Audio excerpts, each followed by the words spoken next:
haber patrones que podemos identificar y que posteriormente nosotros les vamos a explicar para poder detectarlas.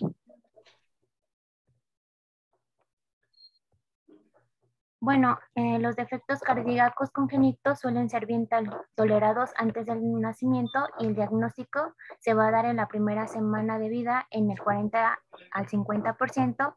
En el primer mes de vida se va a dar en el 50 y en el 60%, y el no diagnosticado se va a dar hasta la edad adulta. Las cardiopatías congénitas siguen siendo la principal causa de muerte en niños con malformaciones congénitas durante el primer año de vida. Y las cardiopatías congénitas las vamos a poder dividir en acianóticas y cianóticas.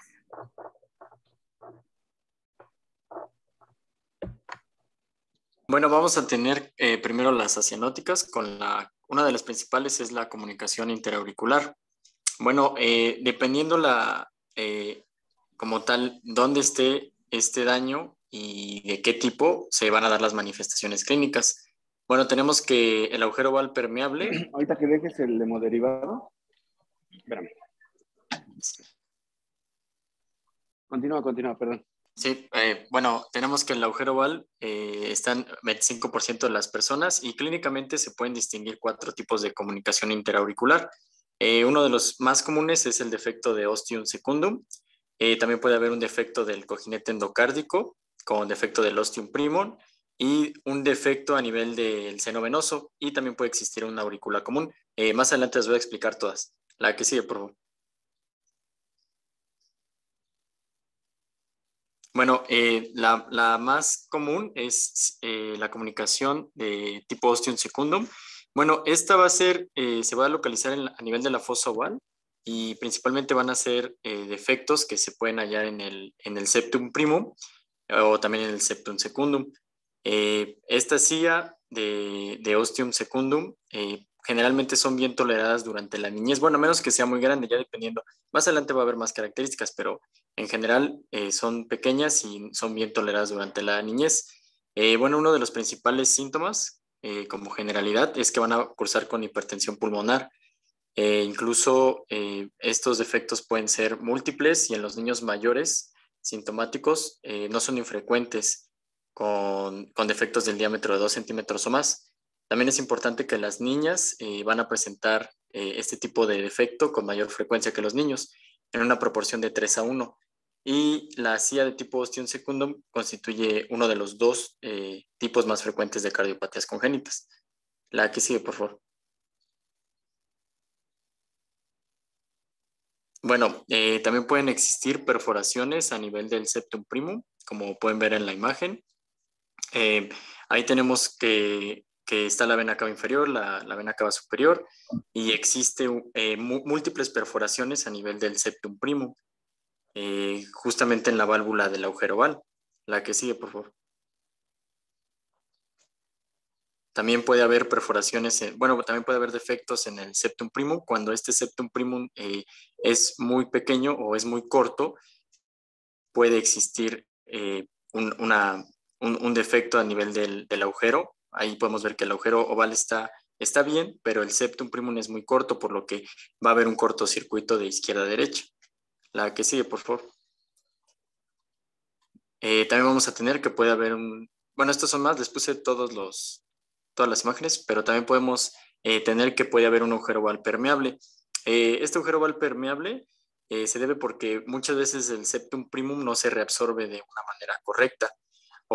Y esto también pasa cuando se está formando el foramen secundum. También puede que este septum primum puede estar como en malla o puede estar fenestrado. Y también puede pasar cuando hay una reabsorción excesiva del septum primum. Como tal, esto nos va a ocasionar que como este septum primum es muy pequeño, no nos va a cerrar el agujero oval.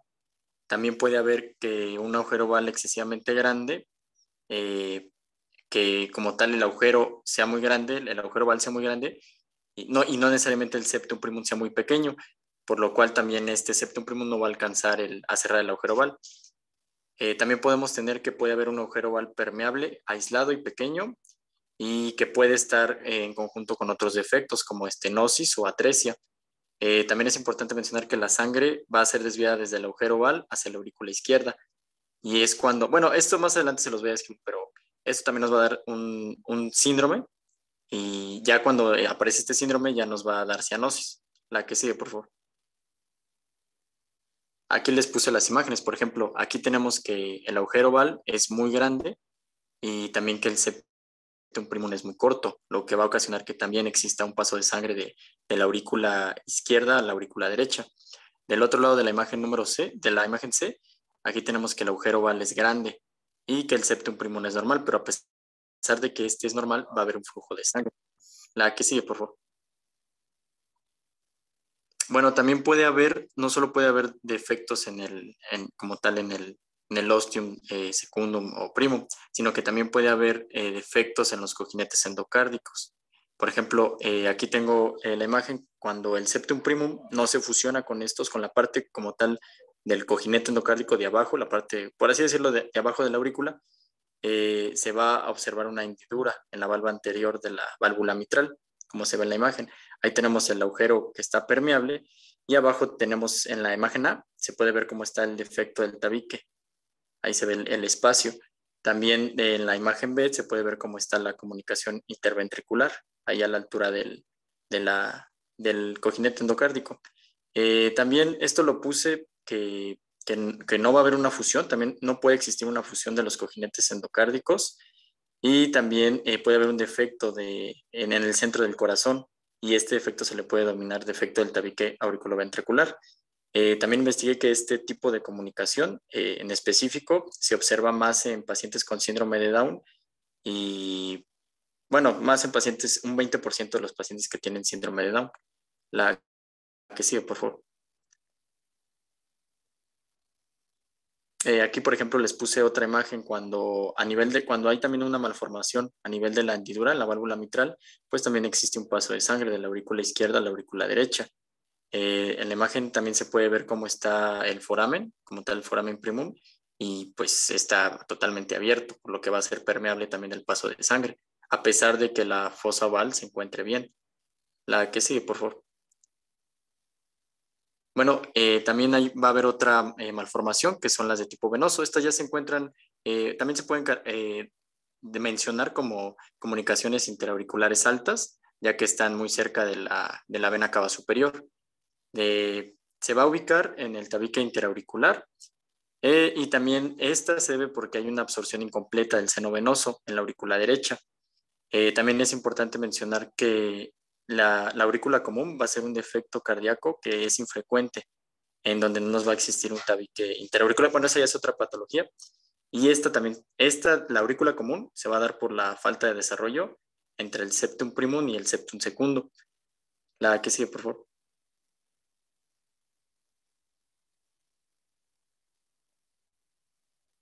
Bueno, una vez que entendemos todas las posibles defectos que pueden tener, bueno, en todos los casos va a haber un cortocircuito de izquierda a derecha, de izquierda a derecha.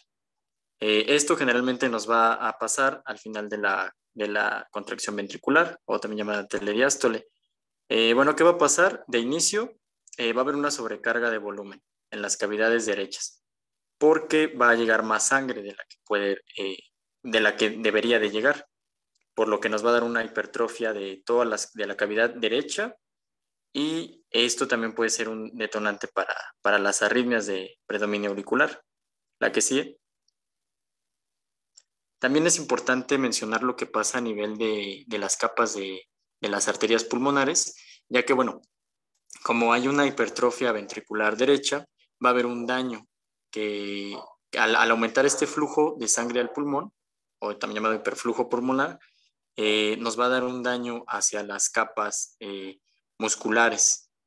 Por ejemplo, nos va a hacer que aumente el factor seroso y esto nos va a estimular el factor de crecimiento y en pocas palabras va a hacer que exista una hipertrofia de las células musculares lisas. Por eso aquí les puse la imagen. Estas células musculares que están del lado derecho se ve la arteria normal, pulmonar, se van a hacer más grandes, se van a hipertrofiar, lo cual nos va a explicar la hipertensión arterial.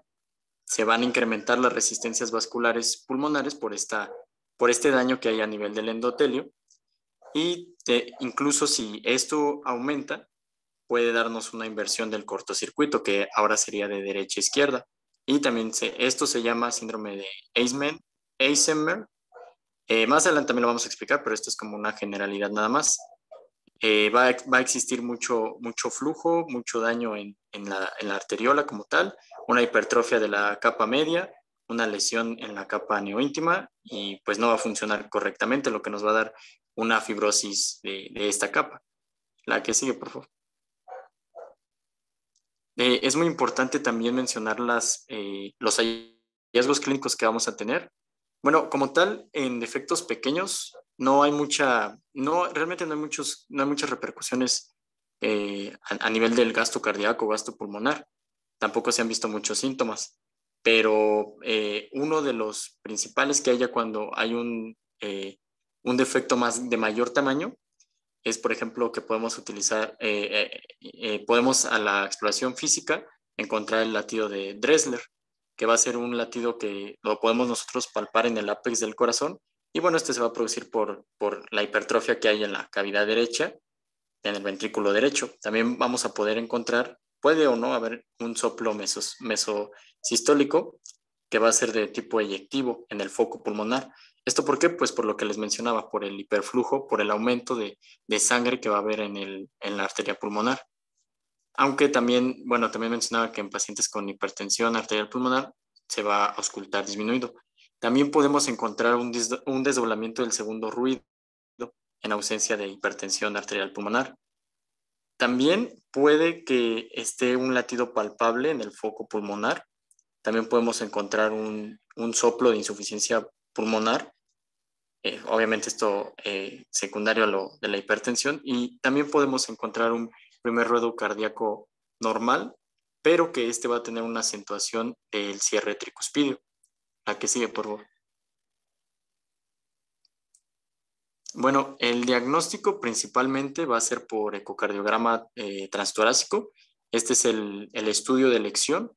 ¿Por qué va a ser el estudio de elección? Porque no solo nos va a arrojar la anatomía, sino también la funcionalidad, las funciones, las estructuras que se ven afectadas y también el grado de dilatación de la aurícula y del ventrículo como tal. También la dirección y cuantificación del flujo de sangre que hay en este cortocircuito y la presión de la arteria pulmonar. Aquí tengo una imagen donde, bueno, se puede observar los ventrículos derecho, ventrículo izquierdo, la aurícula derecha y la aurícula izquierda, y ahí donde está la flechita verde hace mención a este cortocircuito que hay, este intercambio de izquierda a derecha. La que sigue, por favor. Bueno, es muy importante el tratamiento, ya que primero se tiene que evaluar bien el paciente. Si este defecto es menor a 8 milímetros, generalmente no va a requerir cirugía, ya que no va a presentar síntomas, y generalmente estos defectos suelen autolimitarse. De hecho, investigué y dice que la tasa de cierre espontáneo antes de los 18 meses sucede en un 70 u 80%. También, ya como tal, si vemos que de acuerdo a la función, al gasto pulmonar y al gasto cardíaco, va a ser mayor a 1.5, recordemos que el gasto pulmonar y gasto cardíaco siempre tienen que ir 1-1, tienen que ser casi iguales. Entonces, si lo vemos aumentado entre los 3 y 5 años, un paciente de 3 a 5 años, ya es como tal indicación. Hay muchos tipos de oclusores. Uno de los más famosos es el Amplatzer. ¿Qué es el Amplatzer? Bueno, va a ser un dispositivo con discos, van a ser 2 discos, pueden expandirse por sí solos y van a estar conectados a una cintura, que es la forma circular que tiene medio. Y bueno, el diámetro va a ser delimitado por el diámetro estirado de la comunicación interauricular. La que sigue, por favor. También existen otros dispositivos para estos tipos de defectos. También hay uno que se llama Elex, Solisach, Occlutech y CardioSeal, Starflex, entre los principales, ¿no? Ya si es un tratamiento quirúrgico.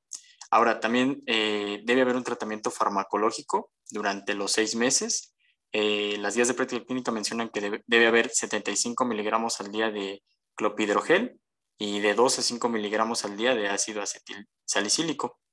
También es importante llevar un control clínico y ecográfico las 24 horas posterior al tratamiento. Tercero, sexto, décimo segundo mes.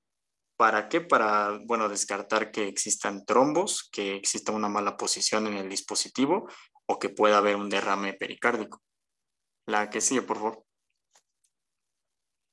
Aquí también les puse más imágenes de, bueno, de los diferentes dispositivos. Los del A son el Amplatzer.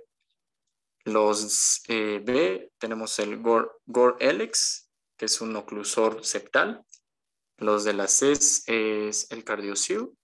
Y los de la D son AGA septal, o bueno, oclusor septal AGA. La que sigue, por favor. Bueno, ya que entendamos que como tal puede haber defectos a nivel de las aurículas, también puede haber defectos a nivel de los cojinetes endocárdicos y su fusión, ¿no?, con las partes membranosas y musculares. A esto se le llama una comunicación interventricular. Estas van a ser las más frecuentes porque puede que cuando en la embriología, cuando se estén formando todos estos tabiques interventriculares, hay más estructuras involucradas en esta comunicación, a diferencia de las interauriculares. Por eso es que representan un 25% de los defectos cardíacos congénitos. Estos, a diferencia de los interauriculares, va a ser más frecuente en hombres. Y bueno, durante el primer año, alrededor del 30 y 50% de esta comunicación se cierran espontáneamente. La que sigue, por favor. Bueno, también vamos a tener que estos cierres incompletos se debe a la falta de desarrollo de la parte membranosa. Hay muchos tipos, dependiendo el origen, pero en general este origen nos va a ocasionar, bueno, es ocasionado por la falta de extensión del tejido subendocárdico, del lado derecho del cojinete endocárdico y de la falta de fusión. Aquí les puse una imagen donde está el ventrículo derecho y la parte azul es la parte membranosa, la parte muscular de este tabique, y como les digo, son muchas estructuras. De hecho, más adelante les voy a dar la clasificación, dependiendo qué estructura no se fusione, pues va a estar el defecto. También es importante mencionar que estas comunicaciones grandes, con un flujo sanguíneo pulmonar excesivo, pueden cursar con disnea y también insuficiencia cardíaca. También nos puede dar una hipertensión pulmonar. La que sigue, por favor. Aquí, por ejemplo, les puse una imagen de una comunicación interventricular que puede existir. Ese también puede ser un tipo de clasificación. La que sigue, por favor. Bueno, una de las principales es cuando la parte muscular no se une correctamente. Bueno, este defecto va a aparecer en cualquier ubicación del tabique interventricular, pero este tiene una característica que se llama queso suizo, por eso que les puse la imagen, donde dice comunicación interventricular muscular. Bueno, hace referencia como que va a haber una falta de fusión entre el tejido miocárdico como tal y no se van a formar las paredes ventriculares precisamente de la parte muscular del tabique. Esa es un tipo, la que sí. Bueno, otro tipo de comunicación es cuando existe un ventrículo único o ventrículo común. Bueno, esto sucede porque no hay una unión entre el tabique interventricular. Y bueno, esto nos va a dar que el corazón tenga 3 cavidades. Aquí también es importante mencionar que cuando solo existe un solo ventrículo, las aurículas van a desembocar en una cavidad como tal, y también van a pasar a través de una sola válvula, o también pueden ser 2 válvulas. También es importante mencionar que la aorta y el tronco pulmonar se van a originar a partir de este ventrículo, y en la mayoría de los pacientes lactantes, este ventrículo se va a observar una transposición de las arterias. Y también algunos niños fallecen durante la lactancia debido a una insuficiencia cardíaca congestiva, la que sí. Bueno, aquí está la imagen. Aquí podemos ver hasta arribita la imagen del lado derecho. Se ve esta comunicación interauricular de la aurícula derecha. También aquí podemos ver que abajo hay una comunicación interventricular. Y sí podemos ver que el tronco pulmonar, ¿no? Hacia dónde va la dirección, ¿no? Del conducto arterioso, que lo va a hacer permeable. Y esto también afecta muchísimo. Esta formación de 3 cavidades, pues va a ocasionar esa transposición de los grandes vasos. La que sigue, por favor. La fisiopatología también es muy, muy importante. Bueno, aquí también predominantemente, cuando son pequeñas, va a haber un cortocircuito de izquierda a derecha. Pero esto puede cambiar dependiendo el grado el área, ¿no? de este daño. Va a haber un hiperflujo pulmonar y también va a haber como tal un aumento del retorno venoso. Esto también es importante porque como tal va a haber muchos mecanismos compensatorios. Va a haber incluso una hiperestimulación simpática y también va a haber una hipertrofia cardíaca. Pero bueno, esto va a ser importante porque desde un punto de vista general debería pasar al ventrículo derecho. Pero como esto se va a contraer, como se contrae de manera simultánea, el ventrículo derecho no va a recibir esta sobrecarga de volumen, sino va a ser la arteria pulmonar. La arteria pulmonar va a recibir todo este aumento de volumen de sangre. También, como va a ser la arteria pulmonar, la aurícula y el ventrículo izquierdo son los que se van a ver aumentados de volumen. Como tal, por eso les decía que en defectos pequeños no va a haber una asociación como tal de presiones ventriculares derecha y arteriales pulmonares. Mientras que en los grandes defectos, o sea, en agujeros más grandes como tal, sí va a haber un incremento va a haber que estas presiones se van a igualar en el ventrículo izquierdo. También es importante que la elevación de la presión en el lecho capilar pulmonar nos va a aumentar el líquido intersticial y esto va a reducir la capacidad como tal del pulmón de distenderse y también nos va a reducir el intercambio gaseoso. Entonces también esto nos puede ocasionar un edema pulmonar franco. La que sigue, por favor. Esta imagen está muy bonita, me gustó mucho para entenderle, ya que, bueno, aquí nos menciona la diferencia entre un edema cardiogénico y un no cardiogénico. Como aquí se los pone, que aumenta la presión hidrostática, el fluido de filtración. También dentro de este alveolo va a estar pobre en proteínas, por eso es que se va a dar el edema. También va a haber un aumento de transportadores de sodio, de cloro, de agua, lo cual también nos va a ayudar a esta formación del edema. Y pues bueno, también va a aumentar el filtrado de como tal de material linfático y esto eventualmente nos va a dar todo el edema. La que sigue, por favor. También es importante mencionar lo que pasa a nivel de las resistencias pulmonares. Como tal, esto va a ocasionar que este hiperflujo, este aumento de volumen en el pulmón, también nos va a dañar las capas del pulmón. Bueno, no del pulmón, de las arterias pulmonares. Esto nos puede incluso ocasionar una enfermedad vascular pulmonar obstructiva crónica. ¿Por qué nos va a ocasionar esto? Porque en general va a haber un engrosamiento de la capa adventicia. Como va a haber mayor volumen, mayor carga de sangre, esta se va a hipertrofiar, un aumento de la musculatura y también va a haber una lesión en la capa íntima. ¿Esto qué nos va a ocasionar? Pues que exista una resistencia vascular muy aumentada en el pulmón, ya sea también a nivel sistémico o suprasistémico. Y esto es lo que les decía, si hay un gran daño, una gran comunicación como tal, ya puede haber un aumento marcado de la resistencia pulmonar. Y esto también se puede traducir como el síndrome de Eisenberg. Por eso es que se los puse. Y este síndrome lo que va a hacer es que la hipertensión ventricular como tal del ventrículo derecho va a ser similar a la aórtica y a la del ventrículo izquierdo. Y esto nos va a ocasionar que el cortocircuito, en vez de ser de izquierda a derecha, ahora sea de derecha a izquierda. Y por eso nos va a dar todos los signos de los signos cianóticos.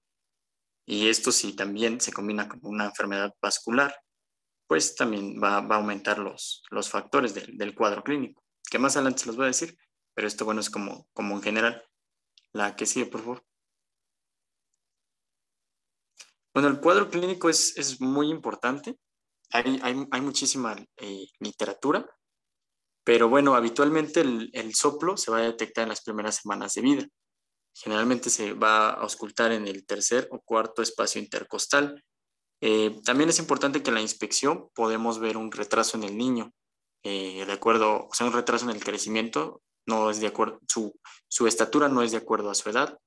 Incluso en la palpación podemos ver que el precordio está activo, que el frémito va a tener características iguales a la anterior, ¿no? Como tal. La auscultación también es importante porque puede que el primer ruido aumentado en frecuencia, por lo que les decía del volumen diastólico final, puede estar aumentado. El segundo ruido puede ser, bueno, va a ser más bien, va a ser desdoblado, va a ser constante, incluso pues es un soplo holosistólico, que se menciona en la literatura, e incluso lo mencionan como áspero en el borde esternal izquierdo, en la parte baja de este borde esternal. Incluso también se puede auscultar en el epigastrio, o también se conoce como soplo de regurgitación. El tercer ruido, pues, va a ser de un carácter prominente. Algunos mencionan que con retumbo mesodiastólico en la parte mitral, en el ápice, y esto va a ser porque cuando el flujo pulmonar es mayor dos veces mayor al flujo sistémico, pues se traduce, ¿no? Que hay un aumento en el flujo de la válvula mitral. Por eso es que este sonido es así, ¿no? Retumbo mesodiastólico en la parte mitral. También se debe, también, la que sigue, por favor. También es importante mencionar cuando ya esta comunicación interventricular ya es mediana o grande. Bueno, cuando ya es un poco grande, cuando ya es más bien grande, la clínica ya nos va a dar taquipnea.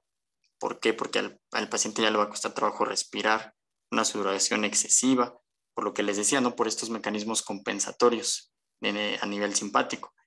También va a haber un mayor gasto metabólico, por eso es que se menciona que hay una pobre ganancia ponderal en los niños. También generalmente estos pacientes van a cursar con alguna infección respiratoria, lo que les decía que el precordio va a estar aumentado, va a haber mucha actividad, va a ser hiperdinámico.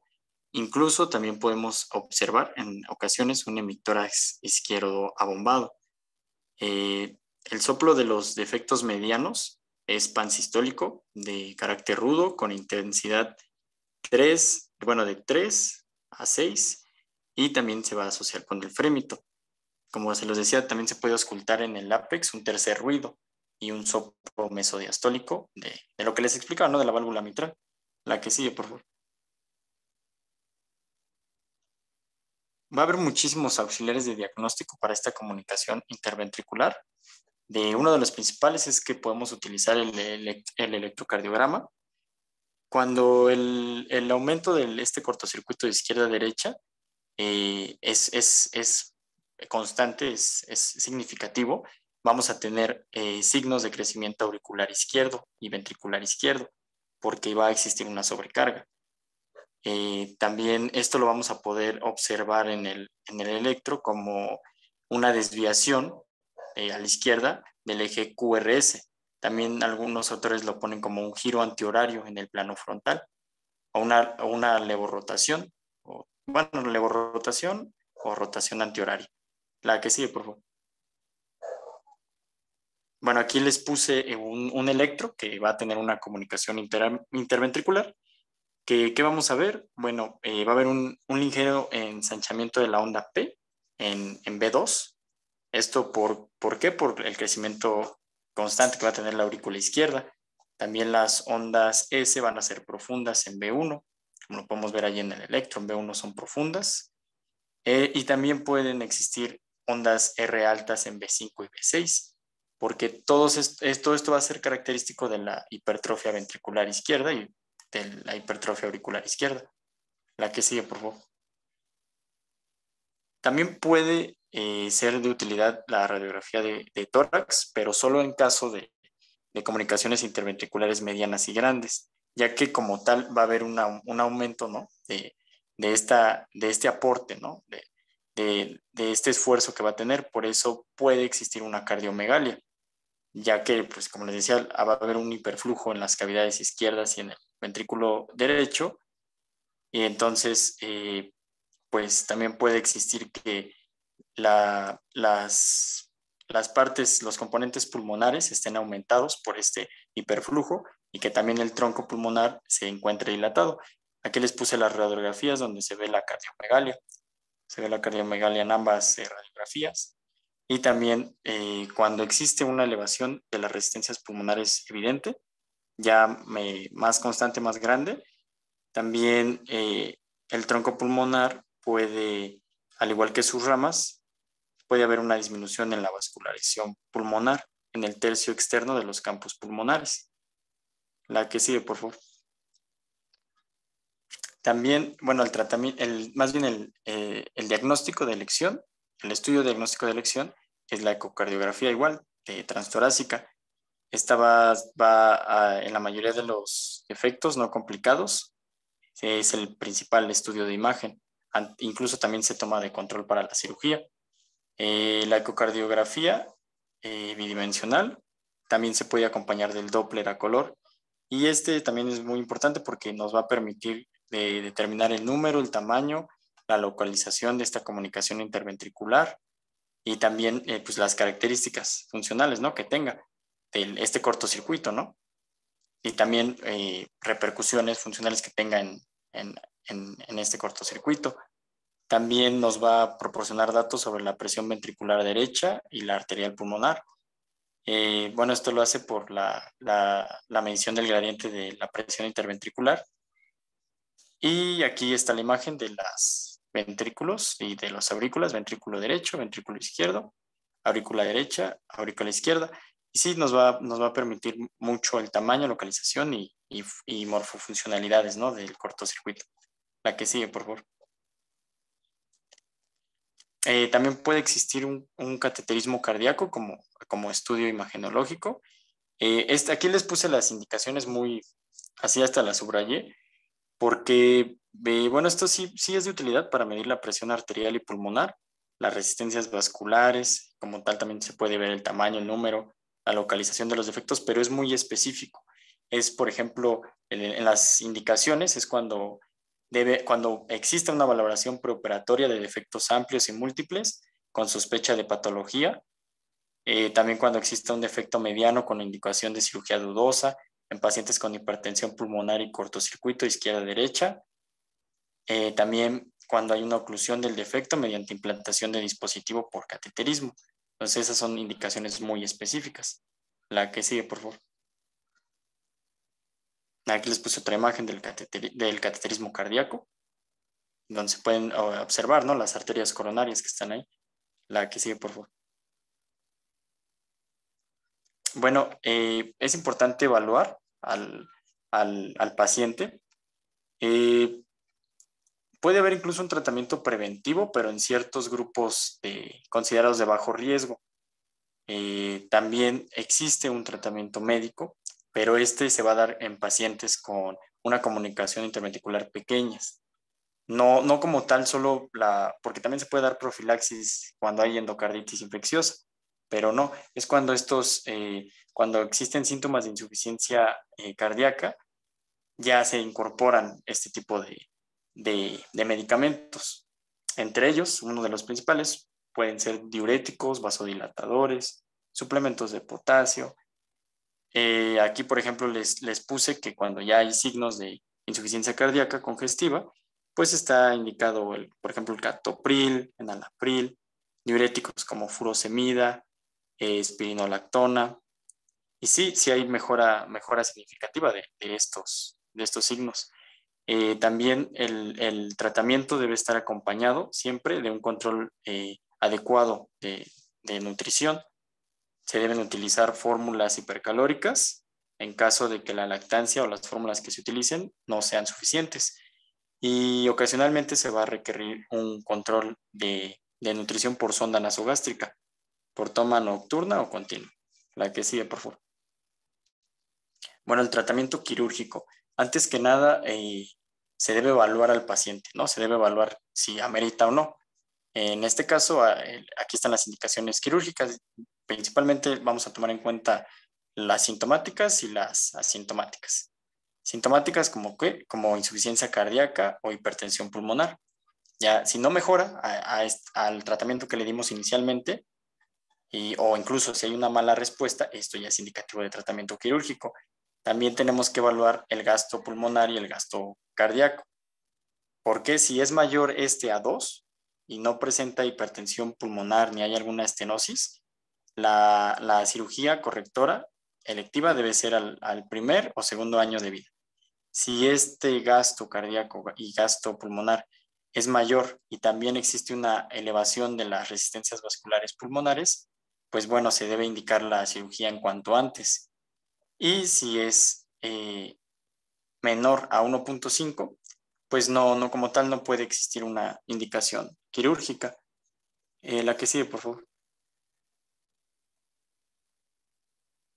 Bueno, se han descrito muchas vías de acceso, pero una de las principales, la que siempre se usa, es la ventriculotomía, o sea, entran por el ventrículo derecho. También puede haber otras vías de acceso, como la tricuspidia a través de la aurícula derecha, también puede ser a través del pulmón, transpulmonar o a través de la aorta. Aquí les puse, esta imagen me gustó mucho porque vienen las dos correcciones de una comunicación interauricular y una comunicación interventricular. Bueno, aquí podemos ver cómo se pone el parche para la comunicación interauricular. Es un parche, también utilizamos dispositivos como el Ampletzer, que se los mencioné anteriormente. Y bueno, generalmente la mortalidad quirúrgica se encuentra entre el 2-5%, entonces también son métodos muy eficaces. La que sigue, por favor. Bueno, existe otra patología, que como tal es el canal auriculoventricular. Bueno, ya es cuando existe una comunicación entre la aurícula y el ventrículo, ¿no? ¿Esto por qué? Porque puede haber un defecto en el tabique auriculoventricular. Esto generalmente va a pasar por encima o por debajo de las válvulas. Y bueno, también dependiendo el grado, pues va a ser la afectación, ¿no? La sintomatología y el cuadro clínico. Se dice que 3-5% de estas cardiopatías ocurre el 0.2% entre 1000 recién nacidos vivos, y también va a tener una ligera asociación en mujeres, y esta va a ser una cardiopatía muy común en pacientes con síndrome de Down. La que sigue, por favor. Aquí les puse otra imagen donde se ve ahí a la altura de los cojinetes endocárdicos, abajito, ahí está la comunicación interventricular o foramen, ¿no? Y también existe ahí una comunicación interatrial en el foramen primum. La que sigue, por favor. Bueno, la fisiopatología, que es importante porque, bueno, va a tener dos formas, una forma parcial y una forma completa. Bueno, la forma parcial nos indica que el cortocircuito va a estar a nivel de la aurícula y, bueno, las dos cámaras se van a mantener a baja presión. Va a haber una comunicación interauricular que nos ocasiona una insuficiencia mitral y una presión de arteria pulmonar. En cambio, cuando esta patología es completa, ya va a haber un cortocircuito de izquierda a derecha, y este va a ser a nivel de la aurícula y del ventrículo. Y esto ya nos va a ocasionar todo lo que les mencioné en las anteriores. Va a haber un aumento de flujo pulmonar, va a haber una hipertensión pulmonar asociada a este daño de las capas íntimas y muscular. También va a interferir en la caída de la presión y resistencia vascular pulmonar. Y también va a existir una escasa turbulencia y escasa manifestación al auscultar nosotros los focos. Esto va a ser de 4 a 6 meses. Aquí en este diagrama les puse cómo van aumentando o disminuyendo las presiones, ¿no?, que hay dentro. Si bien tenemos que aurícula izquierda y aurícula derecha, perdón, y ventrículo derecho se mantienen 80-85. Bueno, en este caso les digo, puede haber una insuficiencia ahí en esta comunicación. La que sigue, por favor. En manifestaciones clínicas yo las dividí en completas o parciales. Bueno, en las parciales generalmente va a haber pacientes asintomáticos y podemos encontrar un soplo sistólico, la parte apical, intolerancia al esfuerzo físico, a la respiración, se va a cansar fácil, va a tener signos de dificultad respiratoria, puede haber muchas neumonías frecuentes, infecciones respiratorias, también puede encontrarse un soplo sistólico en la eyección pulmonar. Y bueno, ya cuando es completa ya hay más sintomatología, ¿no? Cursan con signos de insuficiencia cardíaca, puede haber infecciones pulmonares recurrentes, el hígado puede estar aumentado, una hepatomegalia, intolerancia a la alimentación y también puede existir una cardiomegalia. La que sigue, por favor.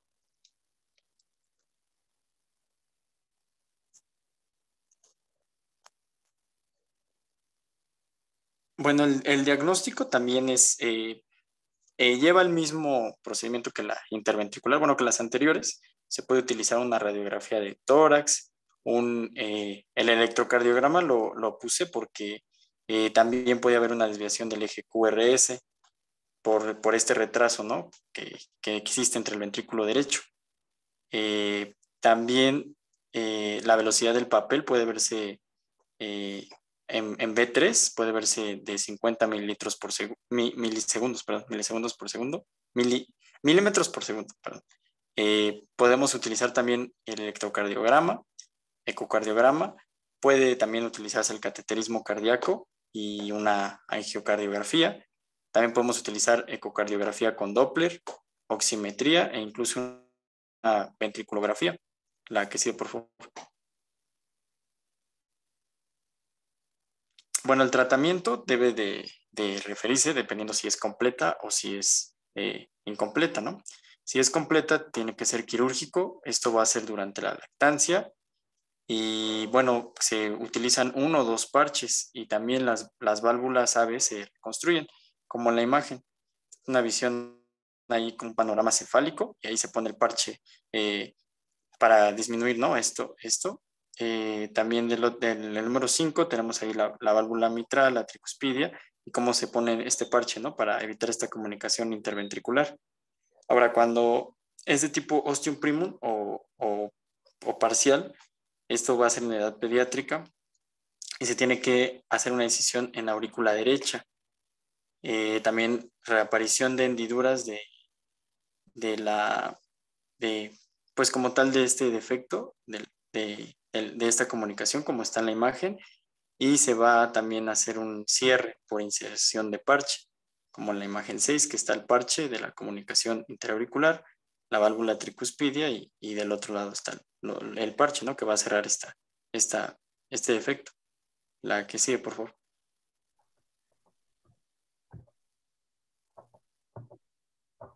Bueno, ahora les vamos a hablar sobre la coartación aórtica. La coartación aórtica va a ser un estrechamiento de la arteria que va a causar su obstrucción del flujo dentro de ella.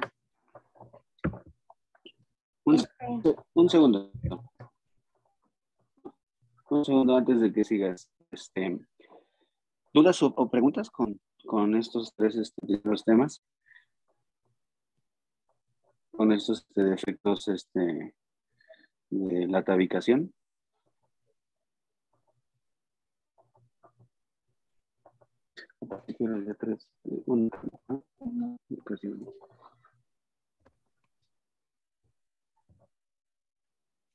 Miren, yo creo que muchas veces guardamos silencio cuando realmente existen dudas o no queda claro y vaya, lo damos por hecho, aquí lo damos por entendido, ¿no? Ahorita ya es 1:30, estoy por retirarme de aquí, pero como el día de ayer que teníamos planeado hacerlo por la tarde, les propongo terminarlo aproximadamente, yo creo que como a las 5 de la tarde estaría yo mandándoles mensaje para continuar aquí donde nos quedamos y terminar el tema, para no no retrasarnos más, tomando en cuenta que quedan 2 días para la cardiopatía. Y retomamos ahí en una pequeña retroalimentación de estos defectos de los tobillos, ¿no? Auriculares y ventriculares. ¿Vale? Entonces les mando mensaje. Sí, doctor. Y yo creo que aproximadamente a las 5 retomamos ahí y hacemos una pequeña retroalimentación. Sí, doctor, está bien. Gracias. ¿Vale? Sí, doctor, gracias. Gracias. Gracias, doctor.